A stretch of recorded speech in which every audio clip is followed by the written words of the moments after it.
അമ്മയും വീടും ധനങ്ങളും വസ്തു സുഖങ്ങളും കർത്താവത്രേ.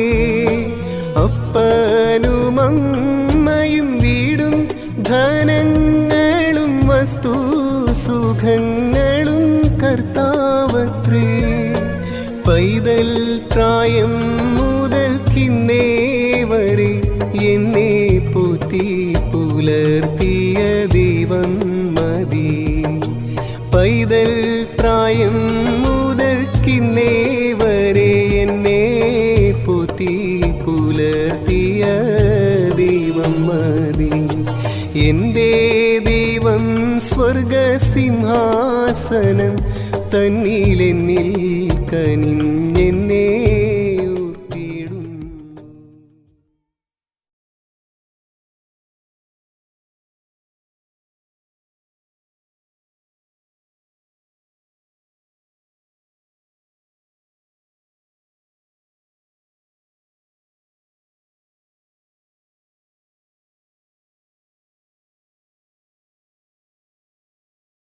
നമ്മളവിടെ ഒരു ഫുൾ സ്റ്റോപ്പ് ഇടുകയായിരുന്നു.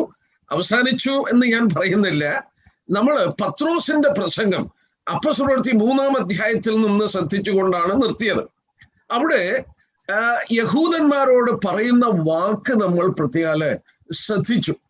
നമ്മൾ അപ്പോസ്തലപ്രവൃത്തി 3-ാം അധ്യായത്തിന്റെ 19 തൊട്ട് 21 വരെയുള്ള വാക്യം നമ്മൾ ശ്രദ്ധിച്ചത് കൊണ്ട് ഞാൻ ആ ഭാഗം വായിക്കുന്നില്ല. എന്നാൽ യേശുക്രിസ്തു എന്ന് മടങ്ങി വരുമെന്ന് ഒരു സൂചന അവിടെ പത്രോസ് പറയുന്നുണ്ട്.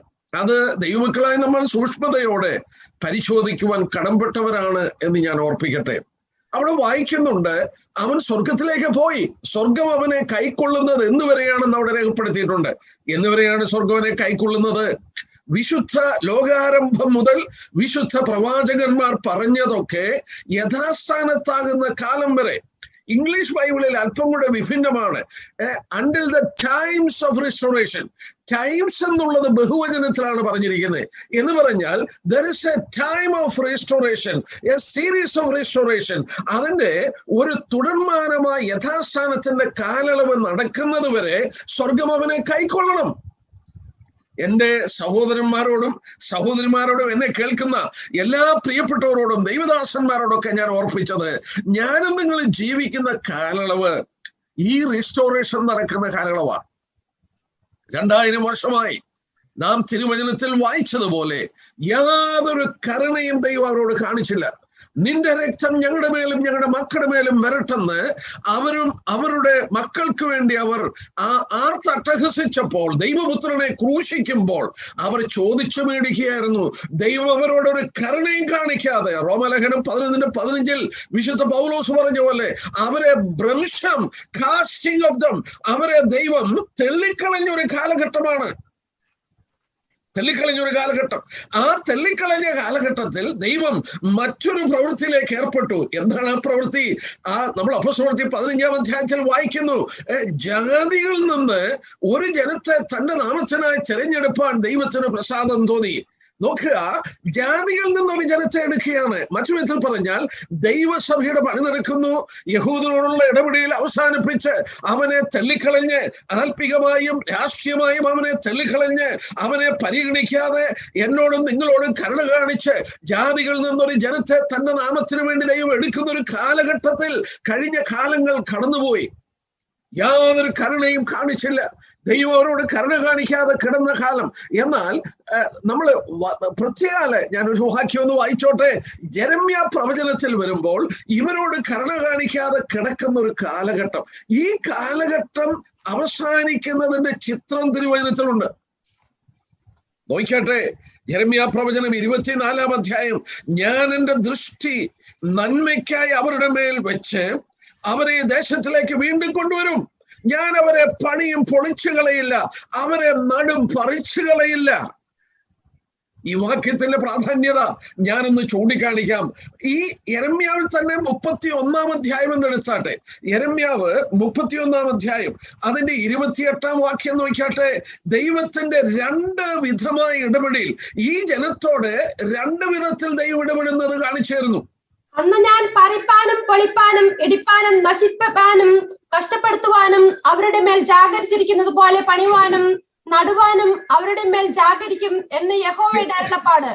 എന്റെ സൗരന്മാരെ ആ വാക്ക് കുറിക്കൊള്ളുക. As I was watching over them to pluck them up and to destroy. കഴിഞ്ഞ 2000 വർഷമായി അവരെ പറിച്ചു മുടിച്ചു കളയുവാൻ. നമുക്കറിയാം, പറിച്ചു കളയുക എന്ന് പറഞ്ഞാൽ to pluck them up, to uproot them. വചനത്തിലെ വാക്യങ്ങളെല്ലാം ഞാൻ എടുക്കുന്നില്ല. നിങ്ങളെ പറിച്ചു കളയുമെന്ന് പറഞ്ഞു. നോക്കുക, പാലും തേനും ഒഴുകുന്ന ഒരു ദേശം, ദൈവം നല്ല ദേശം എന്ന് പറഞ്ഞ് ഒറ്റുകാരെ ഒരു മുന്തിരിക്കുല 2 പേർ ചുമന്നുകൊണ്ട് വരത്തക്കവണ്ണം അത്ര സുഭിക്ഷമായ ഒരു ദേശം. ആവർത്തന പുസ്തകത്തിൽ പറയുന്നുണ്ട്, നിന്റെ ദേശത്ത് 7 വിധമായ ഫലങ്ങളാണ് കായ്ക്കുന്നത്. നിനക്ക് സംതൃപ്തിയായി ജീവിക്കാനുള്ളതുണ്ട്. ആ ദേശമുണ്ടല്ലോ, ദൈവം പറഞ്ഞു അവിടെ നിന്ന് നിന്നെ ഞാൻ പറിച്ചു കളയും. നമ്മൾ പലപ്പോഴും ഓർക്കാറുണ്ട് AD 70 അവരെ പറിച്ചു കളഞ്ഞത്. നല്ല AD 70 യെരുശലേമും ദേവാലയമൊക്കെ നശിപ്പിക്കപ്പെട്ടു. അവരുടെ യെരുശലേമിന്റെ ചുറ്റുമുള്ള പ്രാന്തപ്രദേശം നശിപ്പിക്കപ്പെട്ടു. അത് നശിപ്പിക്കപ്പെട്ട് കഴിഞ്ഞപ്പോഴും ഏതാണ്ട് 90 കോട്ടകളും കാസൽസും മോർ ദാൻ 900 ഗ്രാമങ്ങളും ഇസ്രായേലിലുണ്ട്. അവിടെ ഒന്നും നശിപ്പിച്ചിട്ടില്ല. പക്ഷേ ദൈവജനത്തിൽ പറഞ്ഞു, ഞാൻ നിങ്ങളെ പറിച്ചു കളയും. ചരിത്രം ഒറ്റ വാക്കിൽ ഞാൻ പറഞ്ഞു നിർത്താം. AD 135 എംപറർ ഹേഡ്രിയൻ, അതിന്റെ ചരിത്രം നോക്കിയാൽ യഹൂദന്റെ ദേവാലയം നിന്നിടത്ത് എംപറർ ഹേഡ്രിയൻ AD 132 ഒരു ജൂപ്പിറ്റർ ദേവൻ ഒരു ദേവാലയം പണിയാൻ ആഗ്രഹിച്ചു. ആ ദേവാലയം പണിയാൻ താൻ പദ്ധതിയിട്ടപ്പോൾ ഒരു ഫോൾസ് മഷിഹ, ഒരു ബാർഖോച്ബ എന്ന് പറയുന്ന ഒരു മനുഷ്യന്റെ നേതൃത്വത്തിൽ അവർ ആവേശത്തോടെ ഒന്നിച്ചുകൂടി റോമാക്കാരെ ഏതാണ്ട് 2-3 വർഷം മാറ്റി നിർത്തി. ആ കാലത്ത് ഭരിക്കുന്നത് എംപറർ ഹേഡ്രിയനാണ്. നോക്കുക, റോമാക്കാർ വളരെ ഫ്യൂരിയസ് ആയി. ജൂലിയസ് സെവീരിയസ് എന്ന് പറയുന്ന സൈന്യാധിപനെ ഒരു ദൗത്യം ഏൽപ്പിച്ചു. അദ്ദേഹം ഏതാണ്ട് 6 ലക്ഷത്തോളം യഹൂദനെ വാളുകൊണ്ട് വെട്ടിവീഴ്ത്തിയിട്ട് അവരോട് കൽപ്പന പറയുന്നുണ്ട്, നിങ്ങൾക്ക് ജീവൻ വേണോ ഇവിടെ നിന്ന് പോയിക്കോണം. എംപറർ ഹേഡ്രിയൻ ഒരു കൽപ്പന കൊടുത്തു, നിങ്ങൾ ഇവിടെ നിന്ന് പോയില്ലെങ്കിൽ നിങ്ങളെ കൊല്ലും.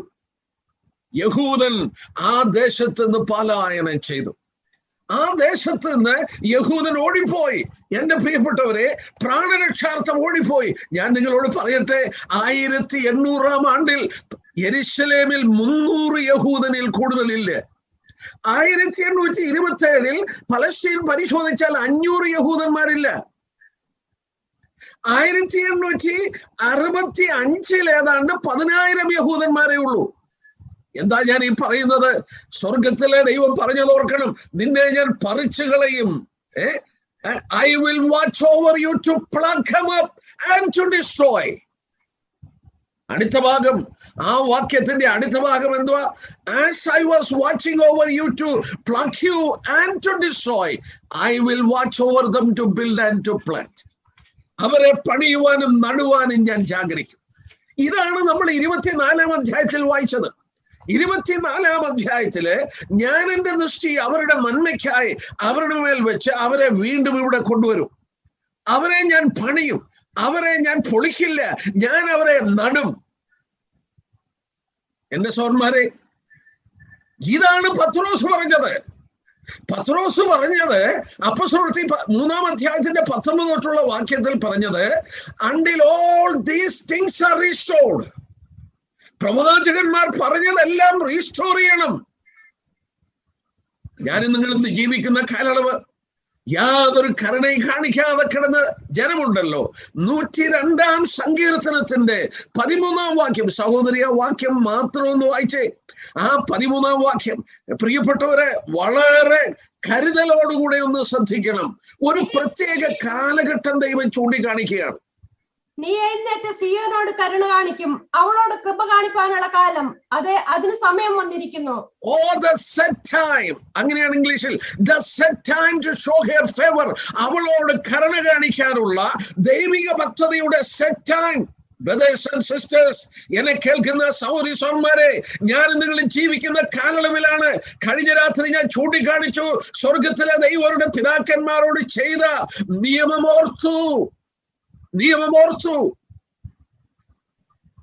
ഈജിപ്തിൽ നിന്ന് അവരെ പുറപ്പെടുവിച്ചു കൊണ്ടുവന്നത് 6-ാം അധ്യായം പുറപ്പാട് 6 നമ്മൾ വായിച്ചു. അവരോട് ചെയ്ത നിയമമോർത്തു. ആ നിയമം, ആ സ്ഥലം അവർക്കുള്ളതാണ് എന്നുള്ള നിയമമോർത്തു. ദൈവത്തിന്റെ കരം പ്രവർത്തിച്ചവരെ ആ ഫറവോന്റെ സാമ്രാജ്യത്തിൽ നിന്ന് വിടുവിച്ച് അവരെ പലസ്തീന്റെ മണ്ണിലേക്ക് കൊണ്ടുവന്നു. ഈ ഞാനും നിങ്ങളും ജീവിക്കുന്ന ദിവസങ്ങളിൽ ലേവ്യർ 26 നമ്മൾ വായിക്കുകയുണ്ടായി. 41 തൊട്ടുള്ള വാക്യം ദൈവം പറഞ്ഞ വാക്കാണ്. ഞാന് അവരോട് ചെയ്ത നിയമം ഓർക്കും, ആ ദേശത്തെ ഞാൻ ഓർക്കും. വീണ്ടും ദൈവം അവരെ തിരിച്ചു കൊണ്ടുവരികയാണ്. ആ സെറ്റ് ടൈം വന്നു. പത്രോസ് പറഞ്ഞ പോലെ അവരുടെ മേൽ ഇവിടെ നമ്മൾ വായിച്ച പോലെ ഞാൻ അവരുടെ മേൽ ദൃഷ്ടി വെച്ച് വീണ്ടും അവരെ കൊണ്ടുവന്ന് പണിയുകയും നടുകയും ചെയ്യും. നമ്മളൊന്ന് ആലോചിച്ചേ. മാനുഷികമായ അസാധ്യം എന്ന് പറഞ്ഞു. മാനുഷികമായ അസാധ്യം എന്ന് പറഞ്ഞു. എന്റെ മുന്നിൽ ഒരുപാട് ചിന്തകളുണ്ട്. ലോകത്തിലെ വിജ്ഞാനകോശം, ലോകത്തിൽ പ്രസിദ്ധമായ ഒരു വിജ്ഞാനകോശമാണ് എൻസൈക്ലോപീഡിയ ബ്രിട്ടാനിക്ക. അതിന്റെ 1911 എഡിഷൻ എടുത്തു നോക്കിയാൽ അവിടെ ഒരു ജർമ്മൻ പ്രൊഫസർ പറഞ്ഞത് എഴുതി വെച്ചിട്ടുണ്ട്. പുരാതന എബ്രായ ഭാഷ പുനർജീവിപ്പിക്കപ്പെടുന്നത് യഹൂദൻ ഇനിയും ഒരു രാജ്യമായി തീരുന്നത് പോലെ അസാധ്യമാണ്. It is impossible. വിജ്ഞാനകോശത്തിൽ പ്രിന്റ് ചെയ്ത് വെച്ചു. 1946 ഓർക്കണം, 46 ദൈവം സത്യമാണെന്നൊരു ബുക്ക് യഹോവ സാക്ഷികൾ പ്രസിദ്ധീകരിച്ചു. ആ ബുക്ക് ഞാൻ കണ്ടു, പക്ഷെ ഇന്ന് അത് ലഭ്യമല്ല, അവര് പുറത്ത് കാണിക്കില്ല. ആ ബുക്കിന്റെ ഒരു കോപ്പി, അതിന്റെ ആദ്യത്തെ പേജിന്റെ കോപ്പി ഞാൻ എടുത്തു. അവിടെ പ്രിന്റ് ചെയ്ത് വെച്ചിട്ടുണ്ട്. യഹൂദൻ വീണ്ടും രാജ്യമായി തീരുമെന്നുള്ളത് മിഥ്യയാണ്.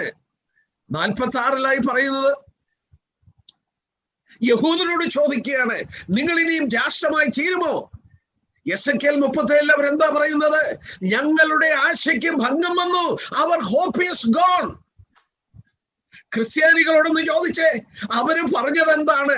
ചരിത്രം ഞാൻ ഒറ്റ വാക്കിൽ പറയട്ടെ. അവർ പറഞ്ഞു, ഈ പ്രവചനമൊന്നും ഇനിയും യഹൂദനിൽ സംഭവിക്കാത്തത് കൊണ്ട് സഭയാണ്, ക്രിസ്ത്യ സഭയാണ് ആത്മിക ഇസ്രയേൽ. ഈ പ്രവചനം മുഴുവൻ അവരിൽ നിവർത്തിക്കപ്പെടുമെന്ന് പറഞ്ഞ് റീപ്ലേസ്മെന്റ് തിയോളജി. യഹൂദന് പകരം ദൈവം തെരഞ്ഞെടുത്തത് സഭയാണ്, അവരുടെ മേലാണ് ഈ അനുഗ്രഹം കിട്ടുന്നത്. എല്ലാവരും അസാധ്യമെന്ന് പറഞ്ഞു. പക്ഷേ സ്വർഗത്തിലെ ദൈവം പറഞ്ഞു, വീണ്ടും ഞാൻ ഇവരെ ഈ സ്ഥലത്ത് കൊണ്ടുവരും, വീണ്ടും ഞാൻ അവരെ പണിയും, വീണ്ടും ഞാൻ അവരെ നടും, അവരെ അവിടെ നിന്ന് ഇനി പറിച്ചു കളയില്ല. എന്റെ സഹോദരന്മാരോടും സഹോദരിമാരോടും എന്നെ കേൾക്കുന്നവരോടും എനിക്ക് ആ ഭാഗം മാത്രം എടുത്ത് വീണ്ടും സംസാരിച്ചാൽ ഇന്നത്തെ ദിവസം മുഴുവൻ പോകും. ഞാന് ചിന്തിച്ചു പോവുകയായിരുന്നു, ഇവരെങ്ങനെയാ മടങ്ങി വന്നതെന്ന്. ഇവരെങ്ങനെ മടങ്ങി വന്നു എന്നുള്ളത് ഒരു അത്ഭുതകരമായ കാര്യമാണ്. ഞാൻ ആ കാര്യമൊന്ന് ഇങ്ങനെ ആശയറ്റ് 2000 വർഷങ്ങളായി ചിതറിക്കിടക്കുക. ഞാന് ഒരു ഭാഗം ഒന്ന് പറഞ്ഞോട്ടെ, എന്റെ മനസ്സിൽ അതിന് പ്രേരണ തോന്നും. 1856 1909 ഇടയ്ക്ക് ഒരു മനുഷ്യൻ ജീവിച്ചു. അദ്ദേഹത്തിന്റെ പേരാണ് യഹൂദനായ നഫ്താലി ഹെർസ്. നഫ്താലി ഹെർസ് എന്ന് പറയുന്ന ആ മനുഷ്യൻ ഒരു പാട്ട് എഴുതി. ആ പാട്ടിന്റെ പേരാണ് അവർ ഹോപ്പ്. ആ പോയത്തിന് എബ്രായ ഭാഷയിലെ തിക്കുവട്ടാനു എന്ന് പറയുന്നത് എന്ന് പറഞ്ഞാൽ ഞങ്ങളുടെ ആശ എന്നാണ്, ആഗ്രഹം. ആ കവിതയിൽ നിന്നാണ് ഒരു സെന്റൻസ് യഹൂദ രാഷ്ട്രം എടുത്തത് അവരുടെ നാഷണൽ ആന്തത്തിൽ ചേർക്കാൻ. ആ നാഷണൽ ആന്തത്തിന്റെ പേര് തന്നെ ഹോപ്പ് എന്നാണ്, ഹറ്റിക്ക, ഹോപ്പ്. ആ പാട്ട് എഴുതിയത് ഞാനത് വായിച്ചു നോക്കി. As long as in the heart within a Jewish soul still yearns and onward towards the ends of east, and I still gazes towards Zion, our hope is not at lost. ഇതുവരെ അവർ പറഞ്ഞത് ഞങ്ങളുടെ ആശ നഷ്ടപ്പെട്ടു. Ezekiel 37:11 ഞങ്ങളുടെ ആശ നഷ്ടപ്പെട്ടു. എന്നാൽ ഇവിടെ പറയുന്നത് അവർ hope is not at lost. ഇത് 1850-കൾക്ക് ശേഷമാണ് ഇത് പറയാൻ തുടങ്ങിയത്. ഞങ്ങളുടെ ഉള്ളിൽ ഒരു യഹൂദൻ എന്ന നിലയിൽ ഞങ്ങളുടെ ഉള്ളിൽ ഹൃദയം സ്പന്ദിക്കുന്നെങ്കിൽ ഞങ്ങളുടെ കണ്ണുകൾ സിയോനെ നോക്കിയിരിക്കുകയാണ്. യെരുശലേം എന്ന് പറയുന്ന സ്ഥലത്തിന് വേണ്ടി ഞങ്ങൾ കൊതിക്കുകയാണ്. Our heart is yearning for Zion. ആ പാട്ട് ലോകത്തിൽ ആഗോളമായി ചിതറിക്കിടക്കുന്ന യഹൂദന്മാർ പാടാൻ തുടങ്ങി. അവരുടെ ഉള്ളിൽ ഒരാവേശമുണ്ടായി. ആ സമയത്താണ് സയനിസ്റ്റ് മൂവ്മെന്റ് ഉണ്ടാകുന്നത്. അവര് പണമുണ്ടാക്കി. ആ പണം ധനികരായ യഹൂദൻ $20 മില്യൺ, ആ കാലത്ത് $20 മില്യൺ എന്ന് പറഞ്ഞാൽ വലിയ തുകയാ. എന്തിനാണെന്നറിയാമോ? ആരെങ്കിലും യഹൂദന് ഈ പലസ്തീനിൽ കുടിയേറണമെങ്കിൽ ഞങ്ങൾ പണം തരാം, അറബികളുടെ കയ്യിൽ നിന്ന് സ്ഥലം മേടിച്ചോളാൻ പറഞ്ഞു. $20 മില്യൺ 3.5 ലക്ഷം ഏക്കർ ഭൂമി അറബികളുടെ കയ്യിൽ നിന്ന് മേടിച്ചു. ചതുപ്പ് നിലങ്ങളും മരുപ്രദേശങ്ങളും അവർക്ക് വേണ്ടാതെ കിടക്കുന്ന സ്ഥലങ്ങൾ യഹൂദന്മാർ മേടിക്കാൻ എന്തിനാണ് സയനിസ്റ്റ് മൂവ്മെന്റ് അനുവദിച്ചത്? ആളുകൾ അവിടെ കൂടണം. എന്റെ പ്രിയപ്പെട്ടവരെ, ഞാൻ അവരുടെ മേൽ ദൃഷ്ടി വെച്ച് അവരെ ഇവിടെ കൊണ്ടുവരും. എനിക്ക് 16-ാം അധ്യായത്തിൽ നിന്നൊരു വാക്യം വായിക്കണമെന്നും എടുക്കണമെന്നും ചിന്തിച്ചില്ല. പക്ഷേ ഞാനൊന്ന് വായിച്ചേക്കാം. എന്റെ മനസ്സിൽ അത് ഓടി വരുന്നു. ഒരുപക്ഷെ ദൈവത്തിന് പറയാൻ ആഗ്രഹം. അവരെ മടക്കി കൊണ്ടുവന്നത് ആ 16-ാം അധ്യായത്തിന്റെ 14 തൊട്ടുള്ള വാക്യം ഒന്ന് വായിച്ചേ സിസ്റ്ററെ. ഇസ്രായേൽ മക്കളെ മിസ്രയീം ദേശത്ത് നിന്ന് കൊണ്ടുവന്ന യഹോവയാണ് എന്ന് ഇനി പറയാതെ ഇസ്രായേൽ മക്കളെ വടക്കു ദേശത്തു നിന്നും താൻ അവരെ നീക്കിക്കളഞ്ഞിരുന്ന സകല ദേശങ്ങളിൽ നിന്നും കൊണ്ടുവന്ന യഹോവയാണ് എന്ന് പറയുന്ന കാലം വരും എന്ന് യഹോവയുടെ അരുളപ്പാട്. ഞാൻ അവരുടെ പിതാക്കന്മാർക്ക് കൊടുത്ത ദേശത്തിലേക്ക് ഞാൻ അവരെ വീണ്ടും കൊണ്ടുവരും. ഇതാ, ഞാൻ അനേകം മീൻപിടിക്കാരെ വരുത്തും, അവർ അവരെ പിടിക്കും. അതിന്റെ ശേഷം ഞാൻ അനേകം നായാട്ടുകാരെ വരുത്തും, അവർ അവരെ എല്ലാ മലയിൽ നിന്നും എല്ലാ കുന്നിൽ നിന്നും പാറപ്പിളർപ്പുകളിൽ നിന്നും നായാടി പിടിക്കും എന്ന് യഹോവ. സ്വർഗത്തിലെ ദൈവം അവരെ എങ്ങനെ കൊണ്ടുവരുമെന്ന് പറയുകയാണ്. എങ്ങനെ കൊണ്ടുവരും? ആദ്യം ഞാൻ മീൻപിടുത്തക്കാരെ കൊണ്ടുവരും, അതിന്റെ ശേഷം ഞാൻ നായാട്ടുകാരെ കൊണ്ടുവരും. യഹൂദനും മടങ്ങി വരാൻ നിവൃത്തിയില്ലാതെ കിടക്കുന്ന ഒരു കാലഘട്ടം. മീൻപിടുത്തക്കാർ പിടിക്കുന്നത് എൻറ്റൈസ്മെന്റ് എന്ന് പറഞ്ഞാൽ മീനെ പിടിക്കാൻ പല മാർഗങ്ങളുണ്ട്. എന്റെ സഹോദരന്മാരെ, ഇപ്പൊ നമ്മൾ പറഞ്ഞ പോലെ ഈ സയനിസ്റ്റ് മൂവ്മെന്റുകാര്, അതുപോലെ തന്നെ ഞാൻ ആ ചരിത്രം ചുരുക്കി പറയാം. ആ നാളുകളിൽ 1800-ാം ആണ്ടുകളിൽ ഒരുപാട് യഹൂദ എഴുത്തുകാരൻ ഇറങ്ങി. അവർ സിയോനിലേക്ക് മടങ്ങിപ്പോകുന്ന കാര്യങ്ങൾ പറഞ്ഞപ്പോൾ അനേക ധനികരായ യഹൂദന്മാർ പണം ഇതിനു വേണ്ടി കൊടുക്കുകയും പലസ്തീന്റെ മണ്ണിലെ സ്ഥലങ്ങൾ അറബികൾക്ക് വേണ്ടാത്തത് മേടിക്കാൻ തുടങ്ങി.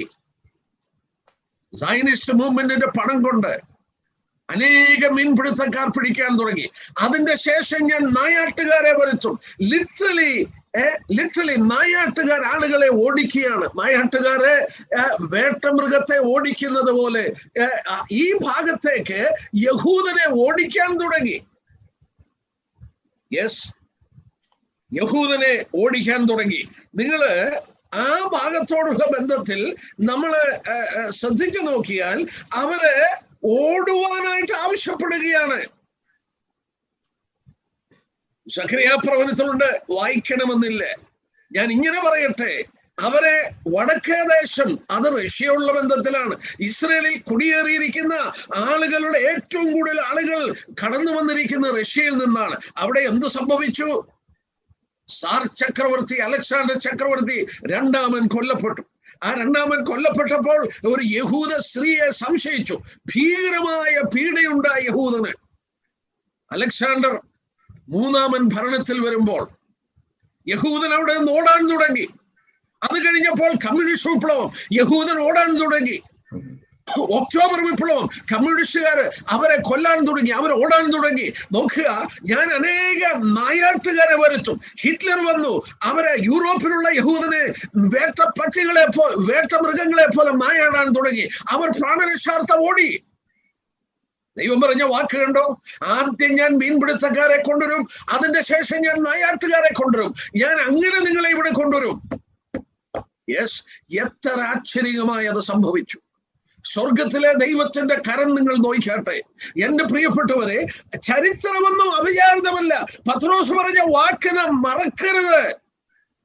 വിശുദ്ധ പ്രവാചകന്മാർ ലോകാരംഭം മുതൽ പറഞ്ഞ ഇതൊക്കെ നിവർത്തിക്കപ്പെടുന്നത് വരെ ക്രിസ്തു സ്വർഗത്തിൽ കാണും. ഇത് നിവർത്തിക്കപ്പെട്ട് കഴിയുമ്പോൾ അവൻ മടങ്ങി വരും. Times of restoration. ഞാനും നിങ്ങൾ ജീവിക്കുന്ന കാലഘട്ടം ഈ റിസ്റ്റോറേഷന്റെ സമയമാണ്.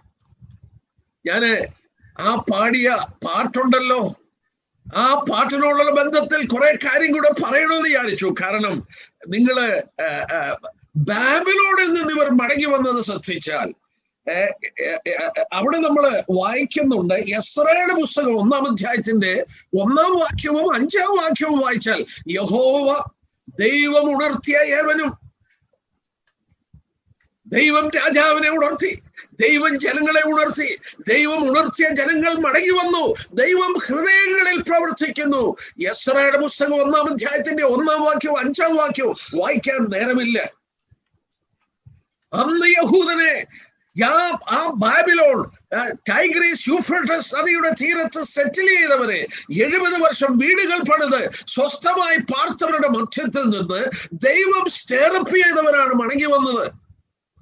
ഞാന് വീണ്ടും പ്രിയപ്പെട്ട നിങ്ങളോട് ഓർപ്പിക്കട്ടെ, അതുപോലെ തന്നെ 2-ാം പ്രാവശ്യം ദൈവം മടക്കിക്കൊണ്ടുവരുമ്പോൾ ദൈവം ജനങ്ങളെ ഉണർത്തുകയാണ്, അവരുടെ ഹൃദയങ്ങളിൽ പ്രവർത്തിക്കുകയാണ്. അവരുടെ നാട്ടിലോട്ട് പോകുവാൻ ഒരു ആഗ്രഹം അവരുടെ മനസ്സിലുണ്ടായി. ദൈവം മറ്റ് സാഹചര്യങ്ങൾ ഒരുക്കി കൊടുത്തു.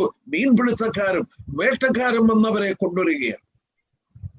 1-2 കാര്യം കൂടെ ഈ റീസ്റ്റോറേഷനുള്ള ബന്ധത്തിൽ ഞാൻ പറഞ്ഞോട്ടെ. നമ്മൾ കേട്ടല്ലോ, അവരുടെ ഭാഷ ഇനിയും അത് നടക്കില്ല എന്ന് പറഞ്ഞു. 1911 എൻസൈക്ലോപീഡിയ ബ്രിട്ടാനിക്കയിൽ എഴുതി വെച്ചത് അവരുടെ ഭാഷ ഇനി റീസ്റ്റോർ ചെയ്യാൻ സാധ്യമല്ല. It is not possible. എന്നാൽ നമ്മൾ ഓർക്കണം, ആ എൻസൈക്ലോപീഡിയ പ്രിന്റ് ചെയ്ത് 37 വർഷം കഴിഞ്ഞപ്പോൾ ആ രാജ്യം പുനഃസ്ഥാപിക്കപ്പെട്ടു. ദൈവം സത്യവാനെന്നും പറഞ്ഞ് പ്രസിദ്ധീകരിച്ച, യഹോവ സാക്ഷികൾ പ്രസിദ്ധീകരിച്ച ആ ബുക്കുണ്ടല്ലോ, അത് പ്രസിദ്ധീകരിച്ച് 2 വർഷം കഴിഞ്ഞപ്പോൾ ഇസ്രായേൽ രാഷ്ട്രമായി മാറി. 48. ഞാന് 2-3 വാക്യം ഒന്ന് വായിക്കാം. ഇവരുടെ ഭാഷ വീണ്ടും റീസ്റ്റോർ ചെയ്യുമെന്നുള്ളതിന്റെ വളരെ വ്യക്തമായ തെളിവ് ഞാൻ തരാം. നോക്കുക, ഇവർ മടങ്ങി വരുമ്പോൾ നമുക്ക് അല്പം ബുദ്ധിമുട്ടാണ്. സഫന്യ പ്രവചനം ഒന്ന് വെക്കാം. അതിന്റെ 3-ാമത്തെ അധ്യായം എന്ന് എടുത്താട്ടെ. സഫന്യ പ്രവചനം. നിങ്ങൾ ഇന്ന് ഇസ്രായേലിൽ പോയാല് അവിടെ നിങ്ങൾ ഫേസ് ചെയ്തൊരു പ്രോബ്ലം എന്നാന്ന് ചോദിച്ചാൽ, ഇന്ന് അവിടെ സംസാരിക്കുന്ന ഭാഷ, അവിടെ പ്രിന്റ് ചെയ്തിരിക്കുന്ന ഭാഷയൊക്കെ എബ്രായ ഭാഷയാണ്. സഫന്യ പ്രവചനം 3-ാം അധ്യായം അതിന്റെ 9-ാം വാക്യം നോക്കിയാട്ടെ. 9-ാം വാക്യം. അപ്പോൾ സകല ജാതികളും യഹോവയുടെ നാമത്തെ വിളിച്ചപേക്ഷിച്ച് ഏക മനസ്സോടെ അവനെ സേവിക്കേണ്ടതിന് ഞാൻ അവർക്ക് നിർമ്മലമായുള്ള അധരങ്ങളെ വരുത്തും. ഞാനത് ഇംഗ്ലീഷിൽ ഒന്ന് വായിക്കുകയാണ്. At that time I will change the speech of my returning people to pure Hebrew so that all can worship together. Living ബൈബിളിലാണ്. ഞാൻ അവരുടെ അധരത്തിന്റെ ഭാഷ ഞാൻ പ്യൂർ ഹീബ്രു ആക്കും. എന്താ അങ്ങനെ പറയാൻ കാരണം? 2000 വർഷം ചിതറിക്കിടന്ന ജനങ്ങൾ ഭാഷ മറന്നുപോയി, സാധാരണ ഭാഷയല്ലാതെ പോയി. അമേരിക്കയിലാണ് നിങ്ങൾ എന്നെ കേൾക്കുന്ന അനേകർ, അമേരിക്കയിലും വിദേശ രാജ്യങ്ങളിലാണ്. ഞാനൊരു കാര്യം ചോദിച്ചോട്ടെ, നിങ്ങളുടെ മക്കൾ 100 വർഷം കഴിഞ്ഞ് അമേരിക്കയിൽ നിന്ന് കേരളത്തിൽ വന്നാൽ ഏത് ഭാഷ സംസാരിക്കും? അവര് മലയാളം പറയുമോ? മലയാളം പറയത്തില്ല. ഈ ജനങ്ങളെ 2000 വർഷമായി ചിതറിക്കിടക്കുക. ഉദാഹരണമായിട്ട് ജർമ്മനി കിടക്കുന്നു. ആ ജർമ്മനി കിടന്നവർ ഒരു പുതിയ ഭാഷ ഉണ്ടായി. യിഡിഷ് എന്ന് പറയും. യിഡിഷ് ഭാഷ എന്ന് പറയുന്നത് എബ്രായ ഭാഷയും ജർമ്മൻ ഭാഷയും കൂടെ ചേർന്നുണ്ടായതാണ്. സ്പെയിനിൽ ഒരുപാട് യഹൂദന്മാരുണ്ടായിരുന്നു. ആ എബ്രായ ഭാഷയും സ്പാനിഷ് ഭാഷയും കൂടെ ചേർന്നിട്ട് ലാഡിനോ എന്ന് പറയുന്ന ഭാഷയുണ്ടായി. ലാഡിനോ ഭാഷ മറന്നുപോയി. അവരുടെ സിനഗോഗിൽ മാത്രം ഉപയോഗിക്കുന്ന ഭാഷയായി മാറി. പക്ഷെ ദൈവം പറഞ്ഞു, നിന്നെ ഞാൻ മടക്കിക്കൊണ്ടിരുമ്പോൾ I will restore your tongue to pure Hebrew. മറ്റൊരു വാക്യം വായിക്കാം. ജെരമ്യാവ് 31-ന്റെ 23-ാമത്തെ വാക്യം. അവിടെയും ഭാഷ അത് ഇതാകുന്നത് അവര് ആ വസ്തുത പറയുന്നുണ്ട്. ഇസ്രായേലിന്റെ ദൈവമായ സൈന്യങ്ങളുടെ യഹോവ ഇപ്രകാരം അരുളി ചെയ്യുന്നു, ഞാൻ അവരുടെ പ്രവാസികളെ മടക്കി വരുത്തുമ്പോൾ അവർ ഇനിയും യഹൂദാദേശത്തും അതിലെ പട്ടണങ്ങളിലും നീതിനിവാസമേ, വിശുദ്ധ പർവ്വതമേ, യഹോവ നിന്നെ അനുഗ്രഹിക്കുമാറാകട്ടെ. Yes, when I bring back the captivity of Judah, they shall use the speech in the land of Judah and in the cities. ഇംഗ്ലീഷിൽ നോക്കിക്കോ, ഇങ്ങനെ ഈ ഭാഷ വീണ്ടും ഉപയോഗിക്കും. ഒരു വാക്യം കൂടെ ഒന്ന് വായിച്ചേക്കാം. യെശയ്യാ പ്രവചനം 19:18. യെശയ്യാവ് 19:18 ഒന്ന് നോക്കിക്കാട്ടെ. ഭാവിയിൽ 1000 ആണ്ട് വാഴ്ചയുടെ കാര്യമാണ് പറയുന്നത്. യെശയ്യാ പ്രവചനം 19. 5 പട്ടണങ്ങൾ കനാൻ ഭാഷ സംസാരിച്ച് സൈന്യങ്ങളുടെ യഹോവയോട് സത്യം ചെയ്യും. ഈജിപ്തിലുള്ള 5 പട്ടണങ്ങൾ കനാൻ ഭാഷ, എബ്രായ ഭാഷ സംസാരിക്കും. ഞാൻ ഒരു കാര്യം പറഞ്ഞ ആ ഭാഗം അങ്ങ് വിടുകയാണ്. മൃതമായ ഭാഷ, മരിച്ചുപോയ ഭാഷയാണ് എബ്രായ ഭാഷ. Dead language. ലോകത്തിൽ ഡെഡായി കിടന്ന ഒരു ഭാഷയും ഇന്ന് വരെ പുനർജീവിപ്പിക്കപ്പെട്ടിട്ടില്ല. Keep it in mind. മരിച്ചുപോയ ഒരു ഭാഷയും പുനർജീവിപ്പിക്കപ്പെട്ടിട്ടില്ല. ഒറ്റ ഭാഷയുള്ളൂ, അത് എബ്രായ ഭാഷയാണ്. The only language that has resurrected after death is Hebrew language. ഞാൻ ഇസ്രയേലിൽ പോയപ്പോൾ അവരുടെ മോളുകളുണ്ട്, അവരുടെ കൃഷിയിടങ്ങളിൽ മോളുകളുണ്ട്. വളരെ മനോഹരമായ മോളുകളാണ്, മനോഹരമായ വസ്തുക്കളാണ്. പക്ഷേ അവിടെ വിൽക്കാൻ വെച്ചിരിക്കുന്ന സാധനങ്ങൾ എടുത്താൽ എന്താ ഇതിനകത്തെ കണ്ടന്റ് എന്ന് മനസ്സിലാക്കാൻ ഒരു നിവൃത്തിയില്ല. കാരണം ലേബല് പോലും എബ്രായ ഭാഷയാണ്. അവർ സംസാരിക്കുന്നത് എബ്രായ ഭാഷയാണ്. പത്രോസ് പറഞ്ഞ പോലെ റിസ്റ്റോറേഷൻ. ഞാൻ വീണ്ടും ഓർപ്പിക്കട്ടെ, ദൈവമാൻ ദേശത്തില് മഴ നിർത്തിക്കളഞ്ഞു. മഴ ഞാൻ വായിക്കുന്നില്ല. യെശയ്യാവ് 5:6 മേഘങ്ങളോട് കൽപ്പിച്ചു, മഴ പെയ്യരുത്, ഇവരെന്നെ അനുസരിക്കാത്ത ജനമാണ്, മുൻമഴയും പിന്മഴയും. ജെരമ്യാവ് 3:3 അതുകൊണ്ട് മഴ നിന്നുപോയി. ജെരമ്യാവ് 5:24 വാക്യം, മുൻമഴയും പിന്മഴയും പെയ്തിരുന്നു, അത് നിൽക്കുവാൻ നിങ്ങളുടെ ഭാവമാണ്. കാരണം സ്വർഗത്തിലെ ദൈവം ആശ്ചര്യമായി മഴ നിർത്തിക്കളഞ്ഞു. പ്രവാചകന്മാരിലൂടെ പറഞ്ഞു, നിന്റെ ദേശമുണ്ടല്ലോ, നിന്റെ ദേശം ഞാന് ചെമ്പ് പോലെയാക്കും. ഒരു ദേശത്ത് 2000 വർഷം മഴ പെയ്യാതെ കിടന്നാൽ എങ്ങനെയിരിക്കും? എന്നാൽ ദൈവം മേഘങ്ങളോട് കൽപ്പിച്ചു, എന്റെ ജനമായ ഇസ്രായേൽ മടങ്ങി വരുവാൻ അടുത്തിരിക്കുന്നത് കൊണ്ട് നിങ്ങൾ കൊമ്പുകളെ നീട്ടി ബലം കായ്ക്കണം. എസെക്കിയേൽ പ്രവചനത്തിൽ അത് വായിക്കുന്നുണ്ട്. അതിന്റെ 36-ാം അധ്യായം അതിന്റെ 8-ാം വാക്യം, നിങ്ങളോ ഇസ്രായേൽ പർവ്വതങ്ങളെ എന്റെ ജനമായി ഇസ്രായേൽ വരുവാൻ അടുത്തിരിക്കുന്നുണ്ട്. ഷൂട്ട് ഫോർത്ത്, നിങ്ങൾ വീണ്ടും കൊമ്പുകളെ നീട്ടണം. എന്റെ സഹോദരന്മാരെ സഹോദരിമാരെ, ആശ്ചര്യമായി അവിടെ മഴ പെയ്യാൻ തുടങ്ങി. ഞാൻ ഒരിക്കൽ യെരുശലേമിൽ നിൽക്കുമ്പോൾ കുടയ്ക്ക് വേണ്ടി ഓടി. ഭയങ്കര മഴ, ഞങ്ങൾക്ക് മുന്നോട്ട് യാത്ര ചെയ്യാൻ നിവൃത്തിയില്ല. ഞാൻ ഓടി. അവിടെ ബുദ്ധിയുള്ള ഇവരെന്തോ ചെയ്തു, കൊണ്ടുവന്ന് കൊട വലിയ കാറിനകത്ത് കൊണ്ടുവന്ന് തെള്ളുകയാണ്. ആളുകള് ഈ ഭക്ഷണം കണ്ടിട്ട് ഭക്ഷണപ്പൊതി എടുക്കാൻ ഓടുന്ന പോലെ ഈ കുടകൾ കിട്ടുന്ന വിലയ്ക്ക് മേടിച്ചു. കാരണം നനയാതെ നടക്കാൻ. ഞാനും ഒരു കുട മേടിച്ചു. $5-10 കൊടുത്ത് ഞാനും ഒരു കുട മേടിച്ചു. ഞാൻ പറഞ്ഞത്, ഇന്നവിടെ മഴ പെയ്യുന്നു. ആ ഭൂമി സന്ദർശിച്ചിട്ടുള്ളവർക്കറിയാം, ഇത്ര മനോഹരമായ കൃഷിഭൂമി. യെസ്, മനോഹരമായ കൃഷിഭൂമി. ലോകത്തിലെ ഏറ്റവും വിദഗ്ധന്മാരാണ് കൃഷിയിൽ. അവര് ഭക്ഷണങ്ങൾ, സിട്രസ് ഫ്രൂട്ട്സും അവക്കാഡോ, ഓറഞ്ചും അതുപോലെ ഇങ്ങനെയുള്ള ഭക്ഷണങ്ങൾ, ഫ്രൂട്ടുകളൊക്കെ അവർ കയറ്റി അയക്കുന്നു. ഒരു വാക്യം എന്റെ മനസ്സിൽ ഓടി വരുന്നത് പറയാതിരിക്കാൻ നിവൃത്തിയില്ല. ഞാനൊരു ചോദ്യം ചോദിച്ചോട്ടെ. ഈ ദേശത്ത് പലരും ഭരിച്ചില്ലേ? ഇതിന് ശേഷം പലരുടെയും കയ്യിലല്ലായിരുന്നു. ഉദാഹരണമായിട്ട് അറബികൾ അവിടെ പാർത്തില്ലേ? എന്തിനു പറയുന്നു? 1517 തുടങ്ങി 1917 വരെ ആ സ്ഥലം തുർക്കികളുടെ കയ്യിലല്ലായിരുന്നു. ഇവരാരും എന്നാ കൃഷി ചെയ്യാഞ്ഞത്? എന്താ കൃഷി ചെയ്യാഞ്ഞത്? അവർ കൃഷി ചെയ്യാനില്ല. എന്നാൽ ഇവര് വന്നപ്പോൾ എന്തായി കൃഷി നടന്നത്? അത് മനസ്സിലാക്കണമെങ്കിൽ യെശയ്യാവ് 62 വരണം.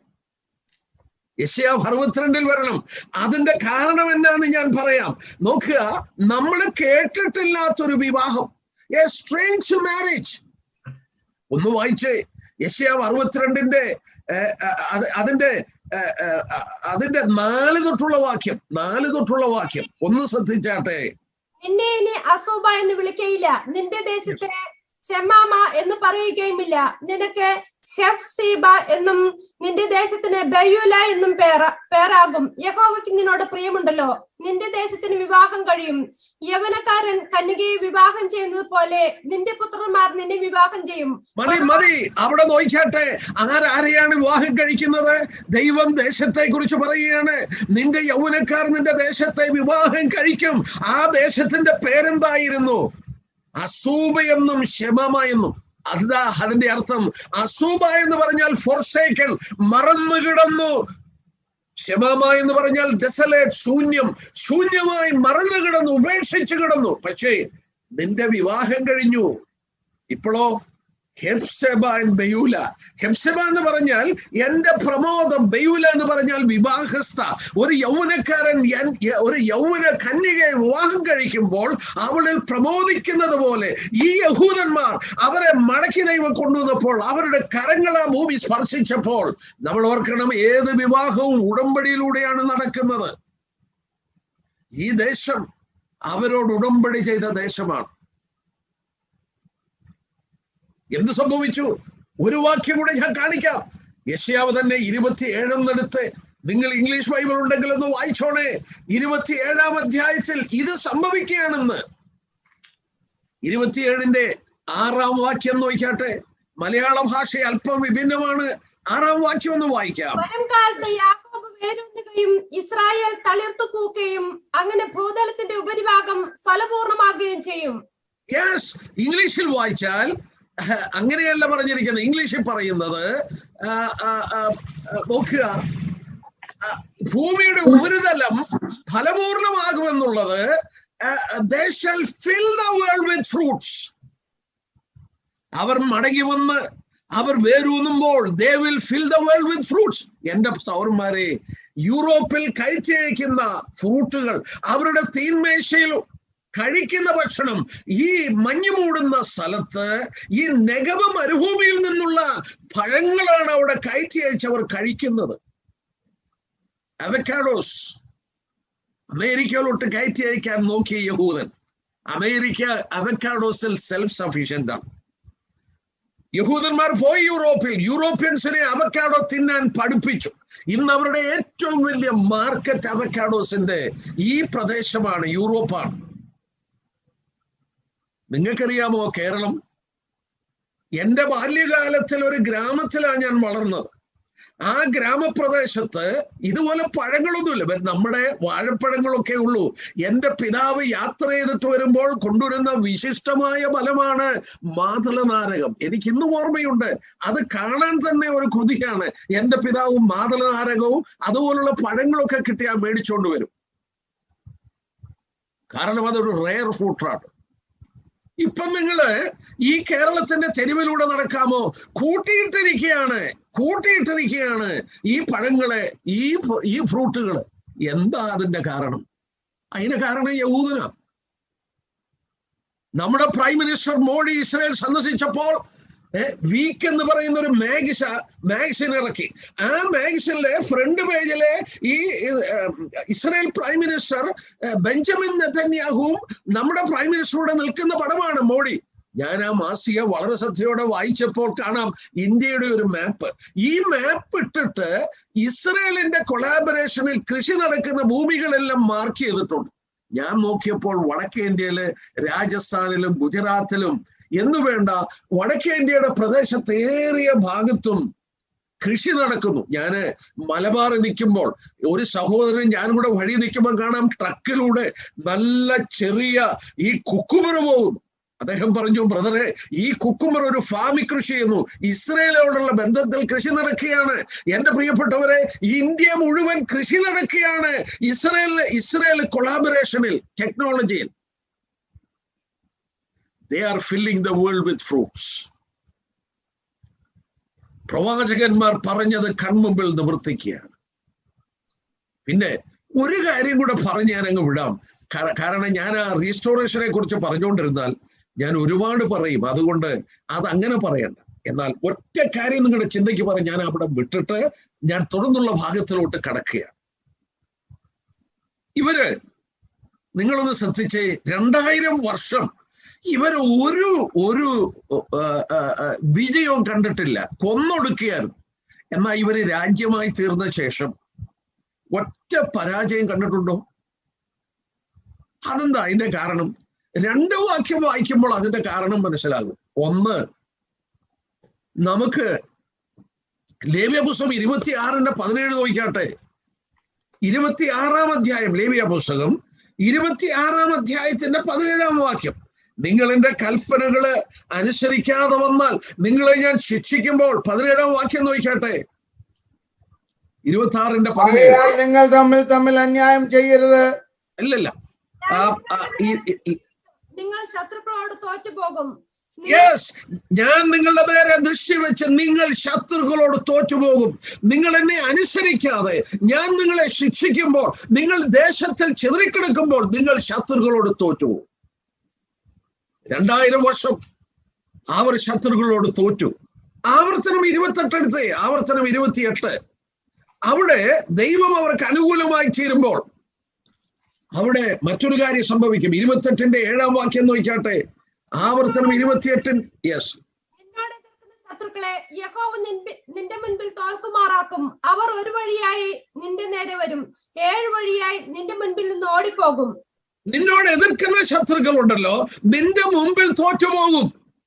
അവർ നിന്റെ നേരെ വരും, 7 വഴിയായിട്ട് ഓടിപ്പോകും. എന്താ ഈ സംഭവിച്ചത്? 67-ലെ യുദ്ധത്തിൽ ലോകം മുഴുവൻ പറഞ്ഞു, ഏതാനും ദിവസത്തിനുള്ളിൽ ഇസ്രായേൽ തുടച്ചു മാറ്റപ്പെടും. കാരണം അവരുടെ കര മുഴുവൻ സൈന്യങ്ങൾ വളഞ്ഞിരിക്കുകയാണ്. എന്തോ പറ്റി? 6-ാം ദിവസമൊക്കെ ആയപ്പോൾ, 4 ദിവസമൊക്കെ ആയപ്പോൾ ലോകം മുഴുവൻ അലറാൻ തുടങ്ങി. ലോകം മുഴുവൻ ശബ്ദമുയർത്തി, നിർത്തണം നിർത്തണം ഈ യുദ്ധം. കാരണം എന്നാ? ഈ പറഞ്ഞ പോലെ 7 വഴിക്ക് ഓടുകയാണ്. സീനായി മരുഭൂമിയിൽ കിടന്ന 80,000 തുടങ്ങി 1,00,000 ഈജിപ്ഷ്യൻ പടയാളികൾ സഹായമില്ലാതെ കിടക്കുകയാണ് അവിടെ. അവർ സറണ്ടർ ചെയ്തു. സിറിയ മതിയായി, കൈകൾ കൂപ്പി, നിർത്തണം. ജോർദാന് മതിയായി, അവരുടെ ദേശങ്ങൾ നഷ്ടപ്പെടുകയാണ്. ഇത് നേരത്തെ എന്നാ സംഭവിക്കാഞ്ഞ്? ഞാൻ നിങ്ങളെ പറിപ്പാനും പൊളിപ്പാനും നശിപ്പിപ്പാനും ജാഗരിച്ചതുപോലെ നിന്നെ പണിയുവാനും നടുവാനും ഞാൻ ജാഗരിക്കും. എന്റെ സഹോദരന്മാരെ, ദൈവത്തിൽ ഇടപെടലിന്റെ വ്യത്യാസം നിങ്ങൾ കാണുന്നു. മാത്രമല്ല, ഞാന് ഇസ്രയേലിൽ ചെന്നപ്പോഴാണ് ഇത് കണ്ടത് കേട്ടോ. നിങ്ങൾക്ക് വേണമെങ്കിൽ ഒരു വാക്യം, ഞാനത് കണ്ടിട്ട് ഞാൻ ഈ വചനത്തെ മനസ്സിലാക്കിയത്, അല്ലാതെ ആരും എനിക്ക് പറഞ്ഞു തന്നതല്ല. യെരമ്യാ പ്രവചനം 31-ാം അധ്യായം നിങ്ങളൊന്ന് എടുത്തേ. ഞാന് ഇസ്രയേലിൽ പോയപ്പോൾ അവിടെ ഏറ്റവും ബുദ്ധിമുട്ടെന്ന് പറയുന്നത് അവരുടെ കസ്റ്റംസ് ക്ലിയർ ചെയ്ത് പോകാനാ. അവിടെ കസ്റ്റംസിലോട്ട് നമ്മൾ ചെല്ലുന്നതിന് മുമ്പ് അവിടെ നമുക്ക് ഇൻസ്ട്രക്ഷൻസ് തരുന്നുണ്ട്. ബസ്സിലിരുന്ന് ടൂർ ഗൈഡ് അദ്ദേഹം പറയും, ഫോട്ടോ എടുക്കരുത്, എല്ലാം എടുത്ത് അകത്തിടണം, നിങ്ങൾ മിണ്ടരുത്, നിങ്ങളെ കണ്ണുകൾ നോക്കിക്കൊണ്ടിരിക്കുകയാണ്, നിങ്ങൾ അറിയുന്നില്ല, നിങ്ങളെ ശ്രദ്ധിക്കുന്ന പലരുമുണ്ട്, ഭയങ്കരം സെക്യൂർഡ് ആണ്, സെൻസിറ്റീവ് പ്ലേസ് ആണ്, ഓരോരുത്തർ അവരവരുടെ ലഗേജ് എടുത്തുകൊണ്ട് നടക്കണം. ഭയങ്കരമായിട്ട് ഭയന്നിറങ്ങിയ അവിടെ ഞങ്ങൾ ഇറങ്ങിയപ്പോൾ ഞാൻ എൻ്റെ കണ്ണുകൾ പതിച്ചത് ആ ഇമിഗ്രേഷൻ വളരെ സെൻസിറ്റീവാണ്. കാരണം ആ ശത്രുക്കളെല്ലാം അതിലേക്ക് നുഴഞ്ഞു കയറാൻ ശ്രമിക്കുകയാണ്. പക്ഷെ അവിടെ ഇരിക്കുന്ന മുഴുവൻ യഹൂദ സ്ത്രീകളാണ്, യഹൂദ ചെറുപ്പക്കാര സ്ത്രീകൾ. ഞാൻ അപ്പുറത്തോട്ട് കയറിയപ്പോൾ കാണാം മുഴുവൻ യൂണിഫോം ഇട്ട്, മുഴുവൻ ഗൺസുകൾ, തോക്കുകൾ പിടിച്ച്, ഓട്ടോമാറ്റിക് റൈഫിൾസുമായിട്ട് പെണ്ണുങ്ങൾ നിൽക്കുക, എല്ലാ ചെറുപ്പക്കാർ. അവരുടെ സ്ത്രീകള് കമ്പൽസറി ആയിട്ട്, ഇസ്രയേലിലുള്ള സകല സ്ത്രീകളും ആർമി ട്രെയിൻഡ് ആണ്, കമ്പൽസറിയാണ് അവരുടെ സ്ത്രീകൾ പട്ടാളത്തിൽ. ഇനി നോക്കാട്ടെ, യെരമ്യാ പ്രവചനം 31-ാം അധ്യായത്തിൽ നമ്മൾ കടന്നു വരുമ്പോൾ അവിടെ ദൈവം പറയുന്ന ഒരു വാക്കുണ്ട്. എന്താന്ന് നോക്കാട്ടെ, അതിന്റെ 21-22 വാക്യം. നിനക്ക് അടയാളങ്ങളെ വെക്കുക, കൈ ചൂണ്ടി നാട്ടുക, നീ പോയ പെരുവഴി മനസ്സിൽ വെച്ചുകൊള്ളുക, ഇസ്രായേൽ കന്യകെ മടങ്ങി വരിക, നിന്റെ ഈ പട്ടണങ്ങളിലേക്ക് തന്നെ മടങ്ങി വരിക. വിശ്വാസത്യാഗിനിയായ മകളെ, നീ എത്രത്തോളം ഉഴന്നു നടക്കും? യഹോവ ദേശത്ത് ഒരു പുതുമ സൃഷ്ടിക്കുന്നു, സ്ത്രീ പുരുഷനെ ചുറ്റി പരിപാലിക്കും. മതി, നിങ്ങൾ തന്നെ ഒന്ന് വായിച്ചു നോക്കിയേ. ഇസ്രായേലിന്റെ 4000 വർഷം ചരിത്രത്തിൽ അവരുടെ സ്ത്രീകൾ ആയുധം എടുത്തിട്ടില്ല.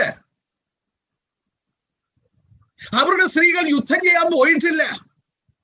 പക്ഷേ ദൈവം പറയുക, നിന്നെ ഞാൻ മടങ്ങി വരുത്തുമ്പോൾ ഞാനൊരു പുതുമ സൃഷ്ടിക്കും. എന്താ പുതുമ? സ്ത്രീകൾ പുരുഷന്മാരെ ചുറ്റി പരിപാലിക്കും. എന്റെ സഹോദരന്മാരെ, ഇന്ന് പുതുമ ദൈവം സൃഷ്ടിച്ചു. സ്ത്രീകൾ അവരെ മാത്രമല്ല, ഞാൻ മനസ്സിലാക്കി, അവരുടെ ആർമി ട്രെയിനിങ് കഴിഞ്ഞ സ്ത്രീകളുടെ വീട്ടിൽ അവർ പാചകം ചെയ്യുമ്പോഴും കുഞ്ഞുങ്ങളെ വളർത്തുമ്പോഴും അവരുടെ വീട്ടിൽ തോക്ക് വെച്ചിട്ടുണ്ട്. അവർ 24 മണിക്കൂറിനുള്ളിൽ കൽപ്പന കൊടുത്താൽ 10 ലക്ഷം പടയാളികൾ യൂണിഫോമിൽ അണിനിരക്കും ഈ കൊച്ചു രാജ്യം. ഞാൻ നിനക്ക് പ്രതികൂലമാകുമ്പോൾ ശത്രുക്കളോട് നീ തോക്കും. ഞാൻ നിനക്ക് അനുകൂലമാകുമ്പോൾ ശത്രു നിന്റെ മുന്നിൽ തോക്കും. യെസ്, ഒരുപാട് കാര്യങ്ങൾ എന്റെ മനസ്സിൽ വരുന്നു, ഒരുപാട് കാര്യങ്ങൾ. നിങ്ങൾ അമേരിക്കയിൽ ഇരുന്നാ കൂടുതൽ പേര് കേൾക്കുന്നത്. ഞാൻ ഒരു കാര്യം ചോദിച്ചോട്ടെ, അമേരിക്കയെ ദൈവം അനുഗ്രഹിച്ചു. അതിന്റെ ഒരു കാരണം പാലും തേനും ഒഴുകുന്ന പോലെ പാൽ ഇഷ്ടമുള്ള ഒരുപാടുണ്ട്. അമേരിക്കയിലാണ് ലോകത്തിലെ ഏറ്റവും കൂടുതൽ പാൽ ഉൽപ്പാദിപ്പിക്കുന്ന പശുക്കളൊക്കെ ഉള്ളത്.